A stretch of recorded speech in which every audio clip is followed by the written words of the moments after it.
And so Bugs enters the house where his birthday blowout is scheduled to be. But he soon discovers that the freaky force has not led him to a happy house. No, it has led him to a haunted house. Hey guys, Bryce Hoff here, and welcome back to the final video of Bugs Bunny Birthday Blowout. Now you gotta remember that honestly at this point I should be ignoring carrots, but I've got this horrible greedy addiction to collecting carrots. You may as well just call me Uncle Roundy, because that's what I do. I keep piling them up even though they are of no use to my 99 lives bad Mama Jamma self. Really at this point it's just insurance to make sure that I get to the last stage with 99. Now this area, as you can notice, these blue platforms, a ton of them crumble. Some crumble immediately, some will wait half a second. It's really neat how they kind of mix all of the archetypes, if you will, from the game into one like that. And you're also going to notice that the developers realized this is the last stage, maybe we should just chuck as much crap at you as possible. And if that means attaching big old saw blades on the top of jukeboxes and then hanging them upside down and having them attack bugs so they can chew them up into a fine paste, so be it. That's what they'll do. And not just upside down, by the way. No, you'll be seeing them side to side as well. My oh goodness, guys. My oh goodness. That's an expression. Not much else can be said for that, and God forbid I leave those 4 carrots to their poor fate, so let's go save them from whatever. And I just casually jumped up, they're not paying any attention. Whatever. You'll notice that anywhere that stuff spawns from, pretty much, at least not one chunk, they all come from a black space, but they seem to break their own rule occasionally. It's like, there's got to be a black space, and then all of a sudden, nope, there needs to be no black spaces whatsoever. It's kind of a dick move on their part.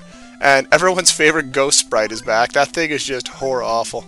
And I love how the big vases in this place just spit fire. It's like, we're done pretending that we care about what is actually coming out of there to match. Now it's just going to be fireballs. Oh, doom. And there you go. First stage down. Really not a long stage, honestly. Or round, pardon me. Here we go again.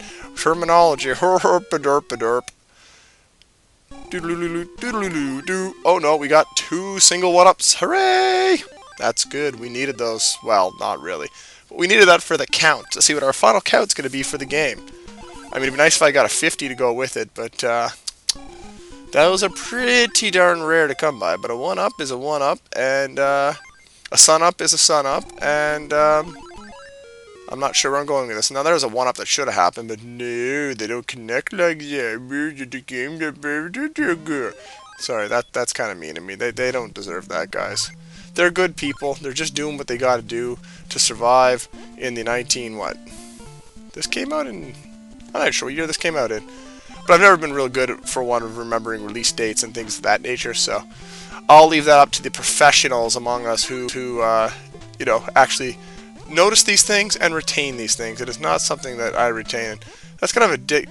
Speaking of dick placements, this top stretch is just there to punish you if you're stupid enough to go up there. Thankfully for everyone involved, I'm stupid enough to go up there. Classic Bugs Bunny birthday blowout impatience. And I got hurt by the can. I didn't even know that was possible.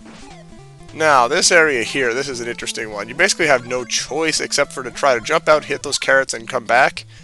Not easy to do. I prefer just to plow forward like a maniac. That, you know, maniacs like me, that's what we do. We just do our thing and we don't care. Now this is a good example of where I'm not going to mess with Texas there. I'm just going to actually, you know, just let it happen. Let it be. And that's how you refill nice and easy lemon squeezy. I'm not sure what a squeezy is, but it seemed like a good thing to say at the time. And if you disagree, well, you'd probably be right, because it was pretty darn dumb. Pretty gosh darn ridiculously dumb.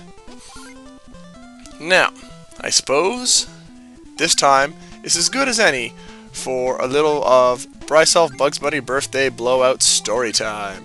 It's that segment of the show you guys have all been not clamoring for, and now you see I'm ignoring carrots. Well, in this particular instance, this game... Oh, and those things only take a quarter of a heart. That still amazes me. Look at that thing. It looks like it's designed to murder your ass so hard, and Elmer Fudd at this point is ridiculous. Really, game? You can do better. And as we've already learned, the game really can't do any better, so to hell with it, clowns. To hell with it.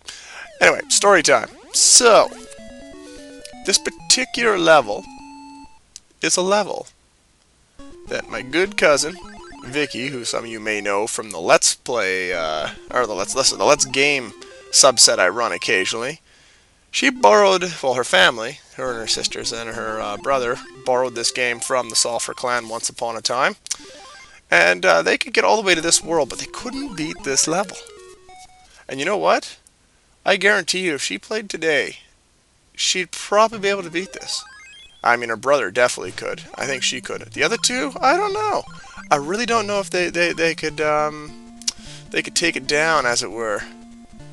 But, you know, anyway, when they borrowed this game, I remember that once upon a time, their father, aka my uncle, was really impressed by Bugs Bunny for some reason. I don't know why. I guess just the idea of being able to play as Bugs in a game, I'm not sure.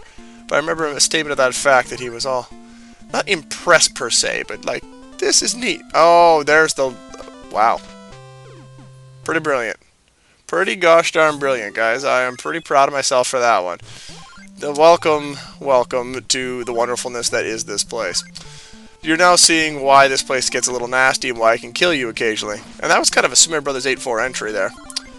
But anyway, yeah, I guess he just thought it was neat that Bugs was in a game, that all the Looney Tunes characters in there. He always, or not always, but he got a kick out of it apparently when they borrowed it. So anyway, that's your random story time for the day. I don't have any particular heinous memories of this place at any point when I was playing this game, because once I got here, I was good enough at the game to beat it. It was just a matter of slogging through. So now you're going to notice that when I'm controlling Bugs, I'm going to start jumping as much of the floor space as I can, because this place here, for instance, is designed with the... wow, that's dangerous. I didn't even see the spikes there, because that's smart. And yeah, that'll always happen. When you jump up, those spikes will start falling. Let's see, can I jump the gap? No. Jump the gap here?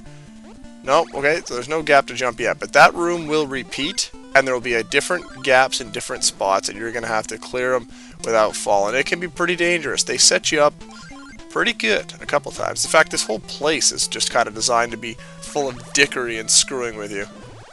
And as you see, here we are. So now you have alarm clocks that can tell you that there's no gap worries here. You see how they're wandering across gaps that are a problem? Well, they all blow up before you get up here, so you can't tell anymore. But there's one on the right here. Let's see if I can clear it. And of course, no, I can't. So you just gotta hold back left to save yourself. Just be ready.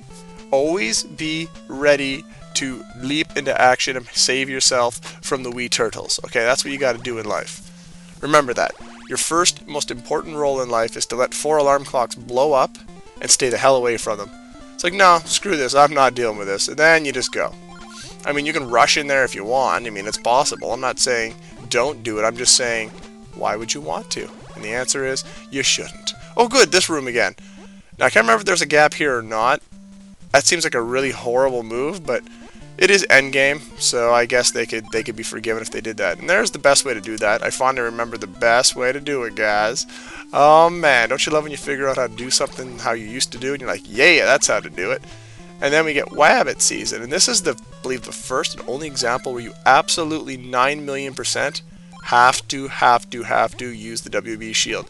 It really seems like a lesson they try to teach you earlier on in the game, but I guess they just do that in general with all the different carrots upon carrots you can collect by using the shield. So here we go, our last 5 shots at 1-ups, and we start with a 5. Oh yeah, that is so good.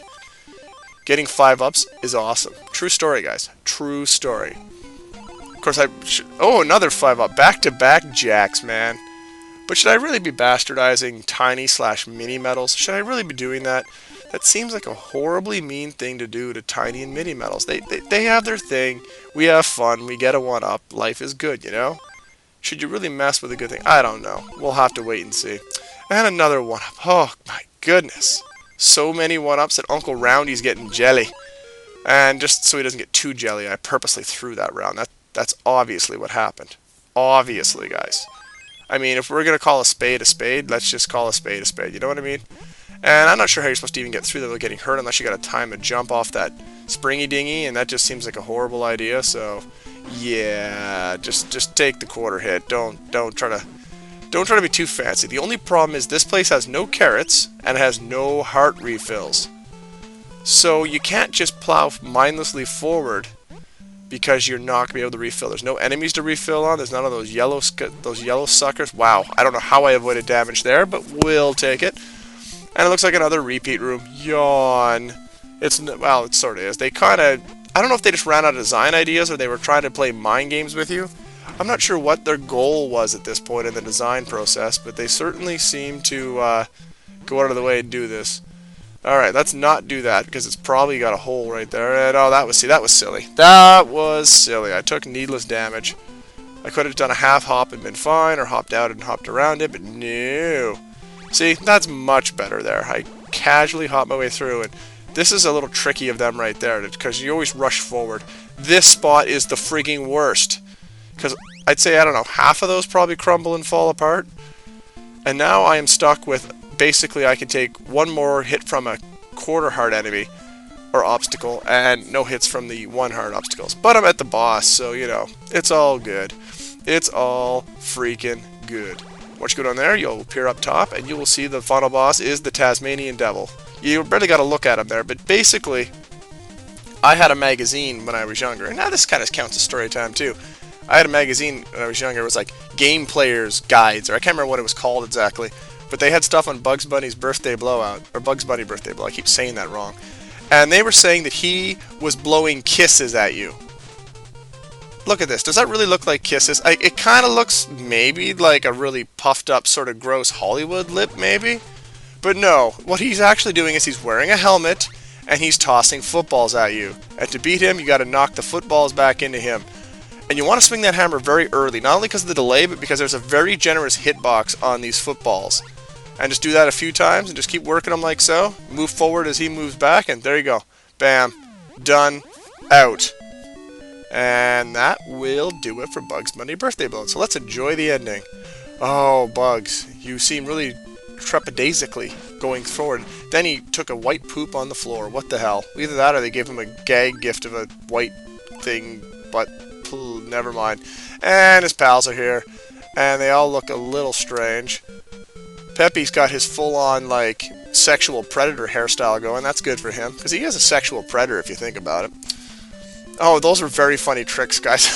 Remember that time I fell into spikes and died? Remember the time I fell down a hole in a cave and broke all the bones in my body and I was never found and it was aided by all the bugs? Hilarious! So funny, guys. I can't believe how funny those tricks were. But that's going to do it for Bugs Bunny Birthday Blowout. It was nice to get back and hit an old NES game that I love so much and bring up all these great stories. Anyway, guys, we'll see you next time for the next one.